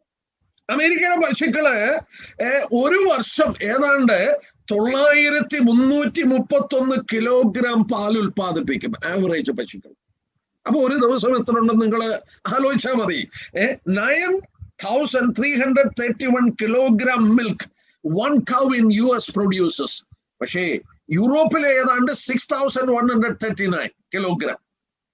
അമേരിക്ക ഇപ്പോൾ ഇസ്രയേലിലെ പശുക്കൾ എത്ര ഉൽപ്പാദിപ്പിക്കുന്നതെന്ന് അറിയാം? 10,208. ഒരു പശു ഒരു വർഷം 10,208 കിലോഗ്രാം. ഞാൻ അവരുടെ ഫാമിൽ പോയിട്ടുണ്ട്. 800 കിലോഗ്രാം ഒരു പശുവിന്റെ തൂക്കം. അത്ഭുതകരമായ ഫാമുകൾ. ലോകത്തിലെ ഏറ്റവും കൂടുതൽ പാൽ ഉൽപ്പാദിപ്പിക്കുന്ന പശുക്കൾ ഇസ്രയേലിന്റെ പശുക്കളാണ്. എന്താ കാരണം? അവിടെ നമ്മൾ ഓർക്കണം, അവിടെ ഒരു പശുക്കളുമില്ലായിരുന്നു, ഒരു മനുഷ്യനുമില്ലായിരുന്നു. എന്നാൽ സ്വർഗത്തിലെ ദൈവം അവരോടുള്ള ഇടപെടലിൽ നിന്ന് വ്യത്യാസം വന്നു. മറ്റു വാക്യങ്ങൾ എടുക്കാതെ ഞാൻ പറയട്ടെ, നിന്റെ കന്നുകാലികളുടെ പ്രസവം അനുഗ്രഹിക്കപ്പെടും, നിന്റെ കന്നുകാലികൾ അനുഗ്രഹിക്കപ്പെടും. ആശ്ചര്യമായി പാലും തേനും ഒഴുകുന്ന ദേശമായി മാറി. ഹല്ലേലൂയ. യെസ്. എന്താണ് ഇതിന്റെ കാരണം? ഞാനും നിങ്ങളും ഗൗരവമായി ഓർക്കേണ്ടത് ഇതിന്റെ കാരണമാണ് ദൈവം തമ്പുരാന്റെ ഒരു പ്രത്യേക ഇടപെടൽ. ഞാൻ കരുണ കാണിക്കാതെ കിടന്നു, എന്നാൽ ഇന്ന് അവരോട് കരുണ കാണിക്കുന്ന ദിവസമാണ്. എന്നാൽ പ്രിയപ്പെട്ടവരോട് ഞാൻ പറയാൻ ഉദ്ദേശിച്ച വേറെ ഒരു ഭാഗമുണ്ട്. ആ ഭാഗത്തിലേക്ക് ഞാൻ വരികയാണ്. എന്താന്ന് ചോദിച്ചാൽ, ഇനിയും ശേഷിക്കുന്ന സമയവും അടുത്ത ദിവസങ്ങളിലും ചിന്തിക്കാൻ പോകുന്നത് ലോകരാഷ്ട്രീയത്തിൽ നമ്മൾ കാണുന്ന മറ്റ് രാജ്യങ്ങളുള്ള ബന്ധത്തിൽ സംഭവിക്കുന്ന അതിപ്രധാനമായ ചില രാഷ്ട്രീയ സംഭവങ്ങളാണ്. അതിന് മനസ്സിലാക്കാനായിട്ട് നമ്മൾ ഒരു കാര്യം പ്രത്യേകം മനസ്സിലാക്കണം. യേശുക്രിസ്തു മടങ്ങി വരാൻ പോകുന്നത് ഇവരുടെ മധ്യത്തിലോട്ടാ. ഒരു വാക്യം ഒന്ന് വായിക്കാം. സക്കറിയ പ്രവചനം 8-ന്റെ 3-ാം വാക്യം ഒന്ന് വായിക്കാട്ടെ. സക്കറിയ പ്രവചനം 8-ാം അധ്യായത്തിന്റെ 3-ാമത്തെ വാക്യം ഒന്ന് വായിച്ചാട്ടെ. ഞാൻ സിയോനിലേക്ക് മടങ്ങി വന്ന് യെരുശലേമിന്റെ മധ്യ വസിക്കും. യെരുശലേം സൈന്യങ്ങളുടെ പർവ്വതത്തിന് അവിടെ നിങ്ങൾ ചോദിച്ചാട്ടെ, ഞാൻ സിയോനിലേക്ക് മടങ്ങി വന്ന് അവിടെ വസിക്കും. സക്കറിയാവ് തന്നെ 1-ാം അധ്യായം എടുത്താട്ടെ. സക്കറിയ പ്രവചനം 1-ാം അധ്യായത്തിന്റെ 16-ാം വാക്യം ഒന്ന് വായിക്കാട്ടെ. സക്കറിയ പ്രവചനം ചെയ്യുന്നു, ഞാൻ കരുണയോടെ യെരുശലേമിലേക്ക് തിരിഞ്ഞിരിക്കുന്നു, എന്റെ ആലയം അതിൽ പണിയും, യെരുശലേമിൽ അളവ് നൂൽ പിടിക്കും എന്ന് സൈന്യങ്ങളുടെ യഹോവയുടെ അരുളപ്പാട്. ആ 16-ാം വാക്യത്തിൽ വായിച്ചാൽ ഞാൻ യെരുശലേമിലേക്ക് മടങ്ങി വരും. ഒലിവമലയിൽ നിന്ന് അവൻ സ്വർഗത്തിലേക്ക് കയറിപ്പോയി. ഒലിവമലയിൽ നിന്നാൽ യെരുശലേം പട്ടണം കാണാം. അവിടെ ഒരു താഴ്വര മാത്രമേ ഉള്ളൂ. കിദ്രോൻ താഴ്വര കഴിഞ്ഞാൽ അപ്പുറത്ത് യെരുശലേമാണ്. ആ ഒലിമലയിൽ നിന്ന് കർത്താവ് യെരുശലേമിലെ കണ്ട് കരഞ്ഞു. ആ ഒലിമലയുടെ ടിപ്പിൽ നിന്നാണ് കർത്താവ് സ്വർഗാരോഹണം ചെയ്തത്. അവൻ മടങ്ങി അവിടോട്ട് തന്നെ വരും. ഞാൻ അവിടെ വന്ന് വസിക്കും. അവിടെ ഒരു കാര്യം കൂടെ ഞാൻ ഓർപ്പിച്ചോട്ടെ. എന്തിനാണ് അവിടെ വരുന്നത്? 132 സങ്കീർത്തനം സിസ്റ്ററിൽ നിന്ന് എടുത്താട്ടെ. 132 സങ്കീർത്തനം 13-14 വാക്യം നോക്കാട്ടെ. യെസ്, 132 സങ്കീർത്തനം 13-14 വാക്യം നോക്കാട്ടെ. യഹോവ സിയോനെ തിരഞ്ഞെടുക്കുകയും അതിനെ തന്റെ വാസസ്ഥലമായി ഇച്ഛിക്കുകയും ചെയ്തു. അത് എന്നേക്കും എന്റെ വിശ്രാമമാകുന്നു. ഞാൻ അതിനെ ഇച്ഛിച്ചിരിക്കയാൽ ഞാൻ അവിടെ വസിക്കും. യെസ്, ദൈവം തീരുമാനിച്ചതാണ്, ഞാൻ മടങ്ങി വന്ന് യെരുശലേമിൽ വസിക്കും. നോക്കണേ ആ പട്ടണത്തിന്റെ പ്രാധാന്യത. വായിക്കണമെന്നില്ല, ഞാൻ എടുത്തു പറയട്ടെ. ലോകരാജ്യത്തിന്റെ തലസ്ഥാനമാകാൻ പോവുകയാണ്. യെശയ്യാവ് 2:2-3 വാക്യത്തിലുണ്ട്. മീഖാ പ്രവചനം 4:1 തൊട്ടുള്ള വാക്യത്തിലുണ്ട്. ലോകരാജ്യങ്ങളുടെ തലസ്ഥാനം യെരുശലേമായിരിക്കും. ലോകരാജ്യങ്ങൾ ഒഴുകിച്ചെല്ലുന്നത് യെരുശലേമിലോട്ടാണ്. കർത്താവിന്റെ അടുക്കൽ ചെന്ന് ഉപദേശങ്ങൾ കൈക്കൊള്ളാൻ കടന്നു വരുമെന്ന് യെശയ്യാ പ്രവചനം 2:2-3 വാക്യത്തിലും മീഖാ പ്രവചനം 4-ാം അധ്യായത്തിന്റെ 1 തൊട്ടുള്ള വാക്യത്തിലും കാണുന്നു. World capital will be Jerusalem. ഞാൻ യെരുശലേമിലെ നടുവിൽ വന്ന് താമസിക്കും. പക്ഷെ ഞാനൊരു കാര്യം ചോദിച്ചോട്ടെ. നമ്മൾ ഈ പറയുന്നു കർത്താവ് വരാറായി, കർത്താവ് വരാറായി. കർത്താവ് എങ്ങനെ അവിടെ വരാൻ പോകുന്നത്? എന്താ കാരണം? നിങ്ങൾ ഇസ്രയേലിന്റെ ചരിത്രം നോക്കിയാൽ നിങ്ങൾ അവിടെ ചെന്നാൽ ഒരു കാര്യം മനസ്സിലാക്കാൻ കഴിയും. ഇവരെ പോലെ അധാർമിക ജീവിതം നയിക്കുന്നത്, ഞാൻ പറയട്ടെ, അമേരിക്ക എന്നൊന്നും പറഞ്ഞാൽ ഒന്നുമില്ല. ഈ അമേരിക്കയും വെസ്റ്റേൺ നേഷൻസിനെക്കാട്ടിൽ അഫ്ലുവൻസ് ആണ് ഇസ്രയേലിൽ. അവർക്ക് ഭയങ്കര ഫലമാണ്. യഹൂദന് ഭയങ്കര പണമാണ്. ആ പണം കൊണ്ട് അഫ്ലുവൻസില് അവർ ദൈവത്തെ മറന്നിട്ട് ഈ യെരുശലേമിന് വേറൊരു പേര് കൊടുത്തു. ഞാൻ വായിക്കുമ്പോൾ നിങ്ങൾക്ക് പിടികിട്ടും. വെളിപ്പാട് പുസ്തകം 11-ാം അധ്യായം നിർത്തി. വെളിപ്പാട് പുസ്തകം 11-ാം അധ്യായം. ദൈവം അതിനിട്ട പേരാ, ഞാനല്ല ഇട്ടിരിക്കുന്നത്. അതുകൊണ്ട് ഞാൻ അതൊക്കെ തുറന്നു പറയാം എന്തോ ആ സംഭവം എന്നുള്ളത്. വെളിപ്പാട് പുസ്തകം 11-ാം അധ്യായത്തിന്റെ അതിന്റെ 7-ഉം 8-ഉം വാക്യം ഒന്ന് നോക്കിയേ. 7-8 വാക്യം. തങ്ങളുടെ സാക്ഷ്യം തികച്ച ശേഷം ആഴത്തിൽ നിന്ന് കയറി വരുന്ന മൃഗം അവരോട് പടവെട്ടി അവരെ ജയിച്ചു കൊന്നുകളയും. അവരുടെ അതന്നെ വായിച്ചോ. അവരുടെ കർത്താവ് ക്രൂശിക്കപ്പെട്ടു. ആത്മീയമായി സേദോം എന്നും മിസ്രയീം എന്നും പേരുള്ളതുമായ മഹാനഗരത്തിന്റെ വീതിയിൽ അവരുടെ ശവം കിടക്കും. 8-ാം വാക്യത്തിൽ വായിക്കുന്നു, കർത്താവ് ക്രൂശിക്കപ്പെട്ട സ്ഥലം, ആ സ്ഥലം യെരുശലേം പട്ടണത്തിന് പുറത്തുള്ള ആ സ്ഥലത്താണ് അവൻ ക്രൂശിക്കപ്പെട്ടത്. ആ സ്ഥലത്തിന് ദൈവം കൊടുത്ത പേരെന്ന് ആത്മീകമായി സോദോമെന്നും മിസ്രയീമെന്നും. എന്തിനാ അങ്ങനെ വിളിക്കുന്നേ? സോദോം എന്നത് അധാർമികത്വത്തിന്റെ പ്രതീകവും മിസ്രയീം എന്നുള്ളത് ലോകത്തിന്റെ പ്രതീകമാണ്. അപ്പൊ ആത്മീകമായി ഇവരെങ്ങനെയാണ്? ഒരു വാക്ക് പറയുമ്പോൾ നിങ്ങൾ എന്നോട് ക്ഷമിക്കണം.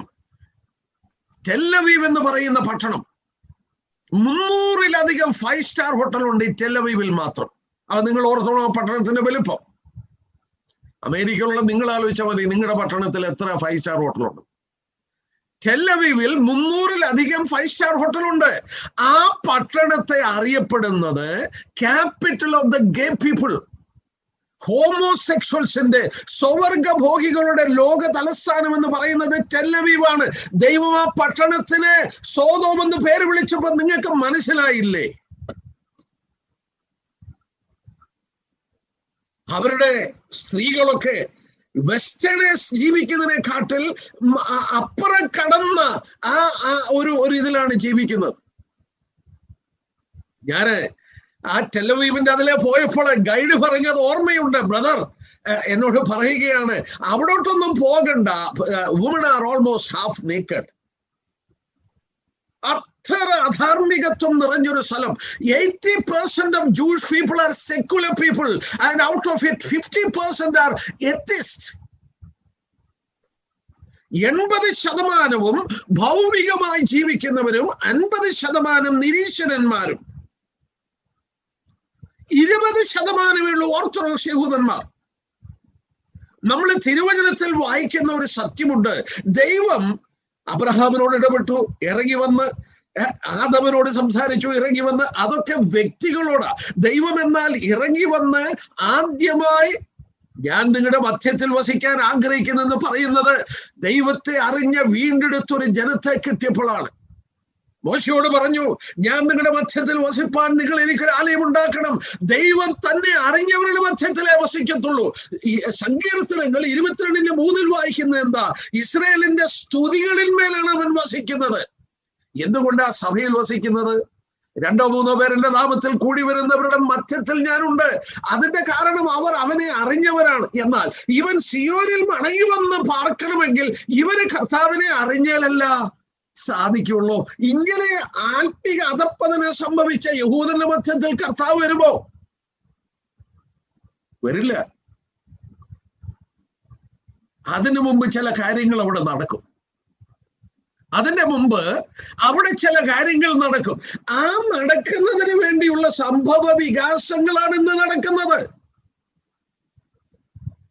ഞാനതിന്റെ വിശദീകരണം എടുത്തോളാം. പക്ഷെങ്കിൽ ഇന്ന് ഈ സമയത്ത് തന്നെ കേൾക്കുമ്പോൾ നിങ്ങളോടൊരു വാക്യം വായിച്ച് ആ കാര്യം ഒന്ന് പറയാതെ പോയാൽ ശരിയാകത്തില്ല.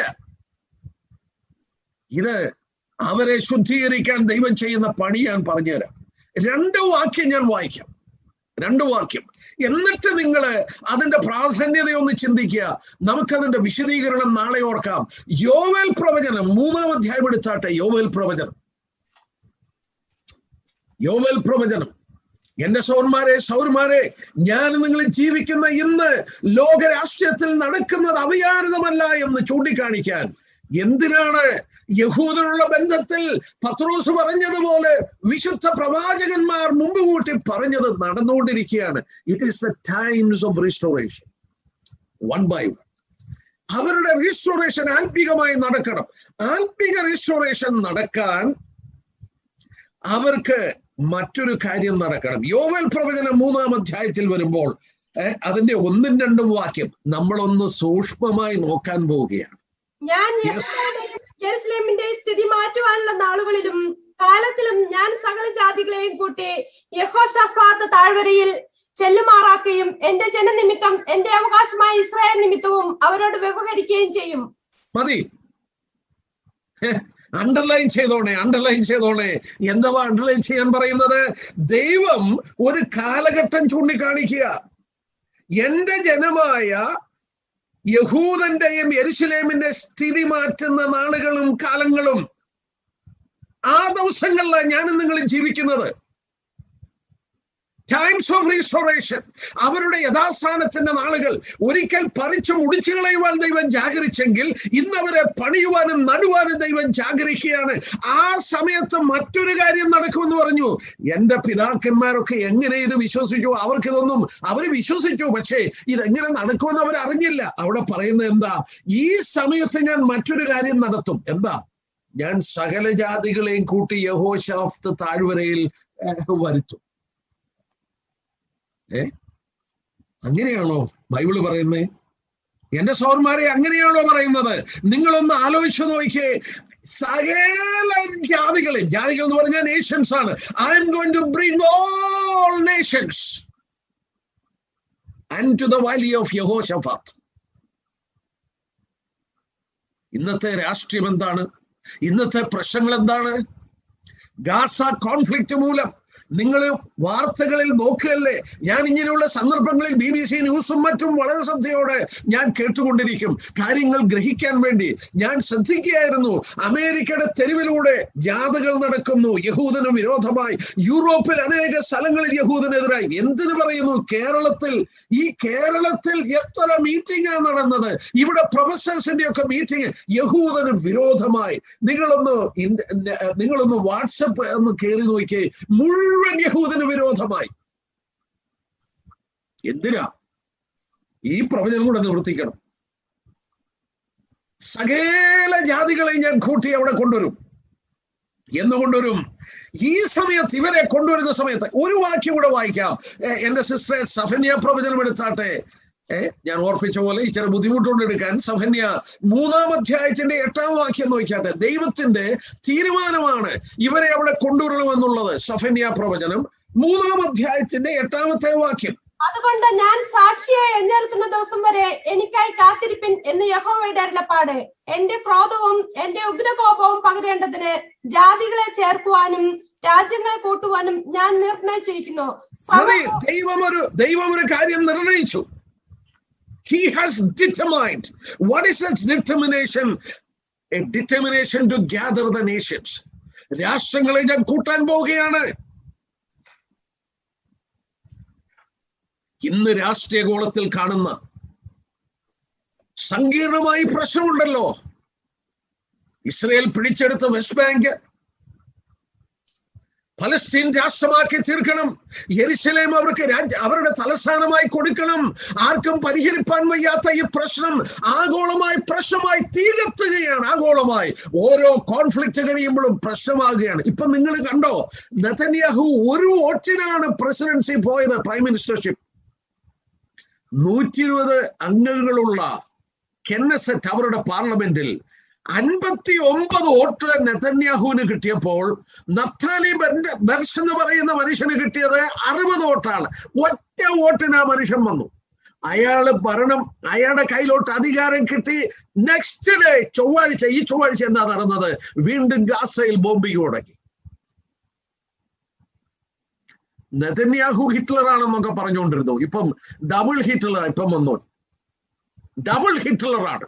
അദ്ദേഹം പറയുന്നത് പലസ്തീനെ തുടച്ചു കളയണമെന്ന്, കത്തിച്ചു കളയണമെന്ന്. ആളുകള്, ലോക ജനതതി, ഈ 21-ാം നൂറ്റാണ്ടിന്റെ ലോക ജനതതി മാധ്യമങ്ങളിൽ നിങ്ങൾ വായിച്ചാൽ മതി. എല്ലാവരുടെയും മനസ്സ് യഹൂദന് വിരോധമായി കൊണ്ടിരിക്കുകയാണ്. നാളെ രാത്രി ഞാനത് ചൂണ്ടിക്കാണിക്കാൻ പോവുകയാണ്. രാഷ്ട്രങ്ങൾ ഒരുക്കപ്പെടുകയാണ്. എന്റെ പ്രിയപ്പെട്ടവരെ, ദൈവത്തിന്റെ വചനത്തിൽ അളവിന് വ്യത്യാസമില്ലാതെ സംഭവിക്കും. ദൈവമക്കളെ നമ്മളോട് പറഞ്ഞു, നിങ്ങൾ ഇത് വാച്ച് ചെയ്തോളാൻ പറഞ്ഞു, നിങ്ങൾ ഇത് ഉണർന്നിരുന്ന് നോക്കിക്കോളാൻ പറഞ്ഞു. ലോകരാഷ്ട്രത്തിൽ യഹൂദന്റെയും യെരുശലേമിനെ സ്ഥിതി മാറ്റുന്ന ഒരു നാളുണ്ട്. ആ ദിവസങ്ങളിൽ ഞാനും നിങ്ങളും ജീവിക്കുകയാണ്. യോവേൽ പറഞ്ഞതുപോലെ അന്ന് ഞാനൊരു കാര്യം നിർണയിച്ചിട്ടുണ്ട്. സകല ജാതികളെ ഞാൻ യഹോശാഫാത്ത് താഴ്വരയിൽ കൊണ്ടുവരും. ഏതാ യഹോശാഫാത്ത് താഴ്വര? ഇസ്രയേൽ പിടിച്ചെടുത്ത വെസ്റ്റ് ബാങ്കിന്റെ ഒരു ഭാഗമാണ്. വെസ്റ്റ് ബാങ്കിനെ കുറിച്ച് ഈ ബൈബിളിൽ പറഞ്ഞ പ്രവചനം ഞാൻ കാണിക്കാം ഈ ദിവസങ്ങളിൽ. ഈ വെസ്റ്റ് ബാങ്ക് എന്ന് പറയുന്ന ആ സ്ഥലത്തിലാണ് യെരുശലേം. യെരുശലേം ദേവാലയം നിന്ന സ്ഥലം ഒരു ടെമ്പിൾ മൗണ്ട് എന്ന് പറയുന്ന ഒരു പ്ലാറ്റ്ഫോമാണ്. അതിന്റെ റീറ്റെയിനിങ് വാളാണ് നമ്മളിപ്പോ കാണുന്ന വെയിലിംഗ് വാൾ. അതിന്റെ സൈഡിലോട്ട് നോക്കിയാൽ, ഒലിമലയിൽ നിന്ന് നോക്കിയാൽ വലിയൊരു താഴ്വരയും, ആ താഴ്വര കടന്ന് കിദ്രോൻ താഴ്വരയാണ് അടിയിൽ. ആ താഴ്വരയ്ക്ക് വേറൊരു പേരുണ്ട്, വാലി ഓഫ് ഹിനോം. ആ താഴ്വര കഴിഞ്ഞ് മുകളിലോട്ട് പോയാൽ ഒലിമലയാണ്. ഈ താഴ്വരയുടെ നമുക്ക് ഒരു ചരിവൊലിമലയിൽ നിന്ന് നോക്കിയാൽ കാണാം. ആ താഴ്വരയാണ്, ആ ചരിവാണ് യഹോശാഫാത്ത് താഴ്വര. അവിടെ വരുമെന്ന് സൈന്യങ്ങൾ, ലോക സൈന്യങ്ങളെ അവിടെ കൊണ്ടുവരികയാണ്. ഞാൻ ഒരു കാര്യം ഓർപ്പിക്കട്ടെ, വേദവസ്വം പറയുന്നത് നമ്മൾ വിശ്വസിച്ചാൽ മതി. എന്നാൽ യഹൂദ മുസ്ലിം ക്രിസ്ത്യൻ വിശ്വാസത്തിൽ അന്തിമ ന്യായവിധിയുടെ സ്ഥലമാണിതെന്ന് പറയുന്നു. ഈവൻ ഖുറാൻ പോലും പറയും. വാലി ഓഫ് ഡിസിഷൻ എന്ന് യോവേലിൽ അതിനെ കുറിച്ച് പറയുന്നുണ്ട്. യോവേൽ 2:12 വാക്യങ്ങൾ. വാലി ഓഫ് ഡിസിഷൻ, വിധിയുടെ താഴ്വര എന്നാണ്. ലോക ജനതയെ അവിടെ കൂടാൻ പോവുകയാണ്. നോക്കുക, ഈ പ്രശ്നം രൂക്ഷമാകാൻ പോവുകയാണ്. ഇന്ന് നമ്മൾ ഇസ്രയേലിൽ കാണുന്ന പ്രശ്നമുണ്ടല്ലോ, ഇന്ന് ശബ്ദമുയർത്തുകയാണ്.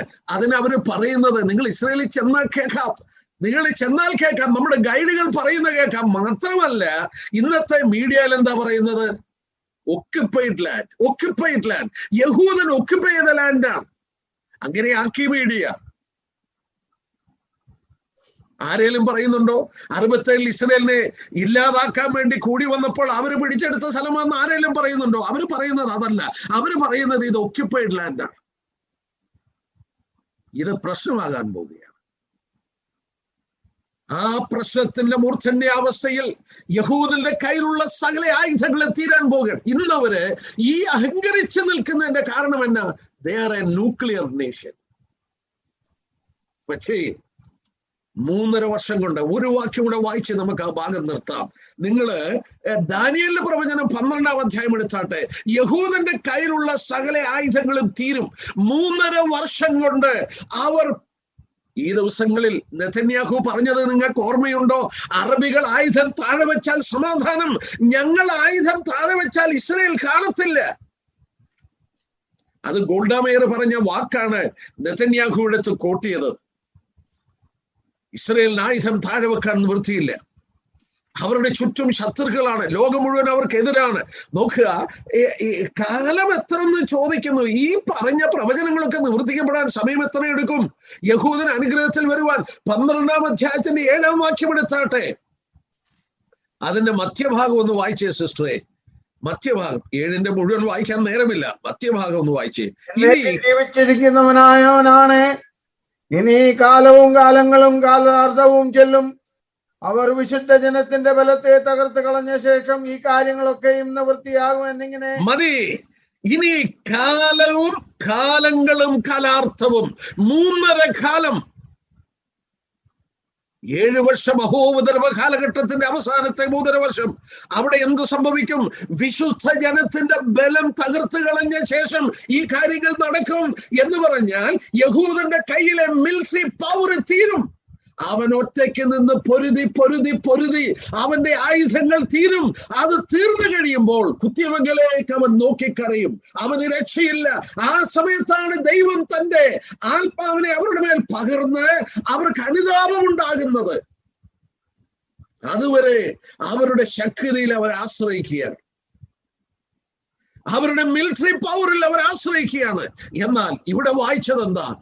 വിശുദ്ധ ജനത്തിന്റെ ബലം തീർന്നു പോകും. The military power. ഇന്ന് കാണുന്ന രാഷ്ട്രീയ പ്രശ്നം ഇതിലേക്ക് നയിക്കുകയാണ്. ഇന്ന് കാണുന്ന ഗാസ പ്രശ്നം, ഇന്ന് കാണുന്ന വെസ്റ്റ് ബാങ്ക്, എന്റെ പ്രിയപ്പെട്ടവരോട് പറയട്ടെ, അവസാനത്തെ പ്രശ്നത്തിന് വേണ്ടി കളമൊരുക്കപ്പെട്ട കാലത്ത് നമ്മൾ ജീവിക്കുന്നു. എന്നാൽ ഇതൊക്കെ സംഭവിക്കുന്നതിന് മുമ്പ് ഉൾപ്രാവണം നടന്നേ ഒക്കുള്ളൂ. നാം ഇവിടെ നിന്ന് മാറ്റപ്പെട്ടെങ്കിലേ സാധിക്കുള്ളൂ. ഫിലദൽഫിയ സഭയ്ക്ക് ദൂത് കൊടുത്തപ്പോൾ കർത്താവ് പറഞ്ഞു, ഭൂമിയിലെങ്ങും വരുന്ന ഒരു പരീക്ഷകാലമുണ്ട്, അന്ന് ഞാൻ നിന്നെ കാക്കും. I will keep you out of the trial that is going to come on the world. ലോകത്തിൽ വരുന്ന, ആഗോളമായി വരുന്ന ഈ ഭയാനകമായ കാലത്തിൽ I will keep you through എന്നല്ല, I will keep you out of it. അത് ഉൾപ്രാവണത്താൽ മാറ്റപ്പെടുകയാണ്. ഞാൻ ചോദിച്ചോട്ടെ, മഹോപദ്രവ കാലഘട്ടത്തിൽ നടക്കുന്നതിന് വേണ്ടി ലോകരാഷ്ട്രീയം ഒരുക്കപ്പെട്ടു. യഹൂദനെ മടക്കി കൊണ്ടുവന്നു. ദൈവജനത്തിന്റെ പ്രവചനങ്ങൾ ആക്ഷരികമായി നിവർത്തിക്കപ്പെട്ടുകൊണ്ടിരിക്കുന്നുവെങ്കിൽ ബാക്കി കാര്യങ്ങൾ കൂടെ നിവർത്തിക്കപ്പെടും. ഒരു കാര്യം മാത്രം ഓർത്തോണം, ദാനിയേൽ രേഖപ്പെടുത്തിയ പോലെ ദുഷ്ടന്മാരിൽ ആരും ഇത് തിരിച്ചറിയില്ല, ബുദ്ധിമാന്മാരോ ഗ്രഹിക്കും. ദൈവത്തെ അന്വേഷിക്കുന്ന ബുദ്ധിമാൻ. ഏത് രാഷ്ട്രീയക്കാരൻ ഇത് മനസ്സിലാക്കാൻ കഴിയും? കഴിഞ്ഞ രാത്രി ഞാൻ ഓർപ്പിച്ചതുപോലെ ഈജിപ്തിൽ നിന്ന് അവരെ കൊണ്ടുവന്നപ്പോൾ ഒരു കഴുതയ്ക്ക് മാത്രമേ മനസ്സിലായുള്ളൂ ദൈവപുത്രനാണ് അവരെ നയിക്കുന്നത്. പാവപ്പെട്ട ദൈവജനത്തിനെ ഇത് അറിയാൻ കഴിയുന്നു. നമുക്ക് വിശുദ്ധിയെ തികയ്ക്കാം. പ്രിയ മോൻസി ബ്രദർ പ്രാർത്ഥനയിൽ ഓർത്തപ്പോൾ ഞാൻ അത് ഓർത്തു. എന്റെ പ്രിയപ്പെട്ടവരെ, കൂടുതൽ വിശുദ്ധരായി കർത്താവ് നമ്മോട് പറഞ്ഞു, ഉണർന്നിരുന്ന് പ്രാർത്ഥിക്കാൻ. ആൻഡ്രൂ പാസ്റ്ററെ പോലെയുള്ളവരെ ഞാൻ സ്നേഹിക്കുന്നു, അഭിനന്ദിക്കുന്നു. ഒരു കാരണം, അവർ വളരെ പ്രാർത്ഥിക്കുന്ന മനുഷ്യരാണ്. അവർക്ക് ഉപവാസ പ്രാർത്ഥനയും, അവർക്ക് കൂട്ടമായ പ്രാർത്ഥനയും, അവർക്ക് ദിവസങ്ങൾ നീണ്ടു നിൽക്കുന്ന പ്രാർത്ഥനാ യോഗങ്ങളുണ്ട്. എന്റെ പ്രിയപ്പെട്ടവരെ, അതാ കർത്താവ് പറഞ്ഞത്, നിങ്ങൾ ഉണർന്നിരുന്ന് പ്രാർത്ഥിക്കണം. You watch and you pray.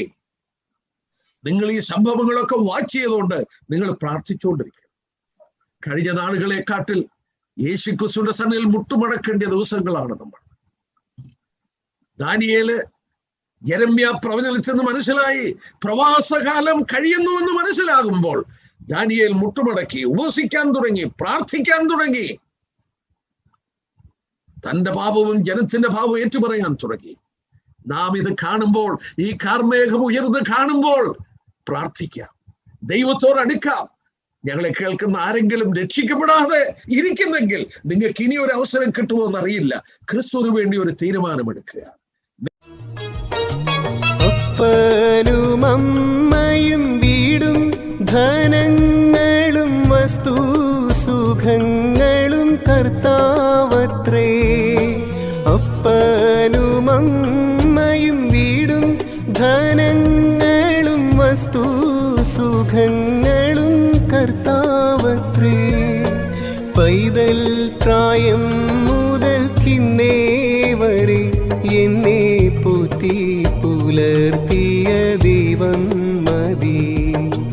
പൈതൽ പ്രായം മുതൽക്കിന്നേ വരെ എന്നെ പോറ്റി പുലർത്തിയ ദൈവം മതി. എൻ്റെ ദൈവം സ്വർഗസിംഹാസനം തന്നിലെന്നിൽ കനിഞ്ഞ